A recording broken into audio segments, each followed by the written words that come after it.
పల్లి మండలం కేంద్రంలో ఉన్నటువంటి కొత్తపేంట, తిమిరాము, కలిగొట్ల పరిసర ప్రాంతాల్లో ఉన్న చెరువుల్లో కోడి వ్యర్థాలు వేస్తున్నటువంటి పరిస్థితి ఉంది. అయితే ఇక్కడ చేపల పెంపకం అన్నది 72 చెరువుల్లో అనధికారికంగా జరుగుతుంది.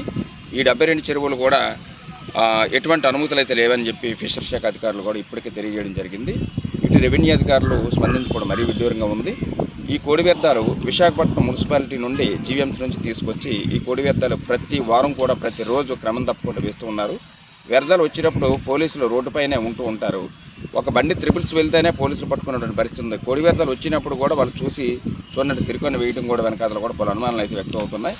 ఇప్పటికైనా అధికారులు స్పందించి ఈ చెరువుల్లో పెంచుతున్నటువంటి చేపలకు స్వచ్ఛమైనటువంటి మేత వేసినట్లయితే ఇక్కడ ఉన్నటువంటి స్థానికులు కూడా ఈ చేపను తిని ఆరోగ్యంగా ఉండడానికి ఉండే పరిస్థితి ఉంది. అయితే ఇక్కడ ఉన్నటువంటి చేప ఖచ్చితంగా ఇటు ఒరిస్సా రాష్ట్రం అయినటువంటి ఒరిస్సా కాసి ఇటు కలకత్తా రాష్ట్రం వైపు వెళ్తున్నటువంటి పరిస్థితి ఉంది. అయితే ఈ చేపలు తినడం వల్ల అనారోగ్య కారణాలు కూడా వచ్చేటువంటి పరిస్థితి ఉంది. అయితే ఈ అనారోగ్యాల కారణాలు వివరణ డాక్టర్ గారిని కోరగా డాక్టర్ గారు చర్మ వ్యాధులు కానీ లేదు ఇతర క్యాన్సర్లు కానీ బారిన పడినటువంటి పరిస్థితి ఉందని కూడా వైద్య ఆరోగ్య శాఖ అధికారులు కూడా చెప్తున్నటువంటి పరిస్థితి ఉంది. అయితే ప్రస్తుతానికి ఇప్పటికైనా సరే అధికారులు స్పందించి ఈ చెరువులపై చర్యలు తీసుకోవాలన్నది ప్రజా సంఘాలు కానీ పలువార్లు డిమాండ్ చేస్తూ ఉన్నారు. Prasad, prime line reporter, Madugula.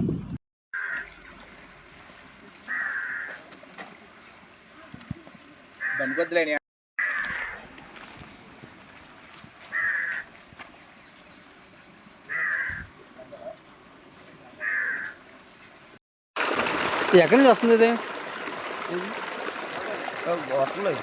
అట్లా మరి ఎలాంటి వేస్తే జనాలు చెరిపోరా అలాంటి?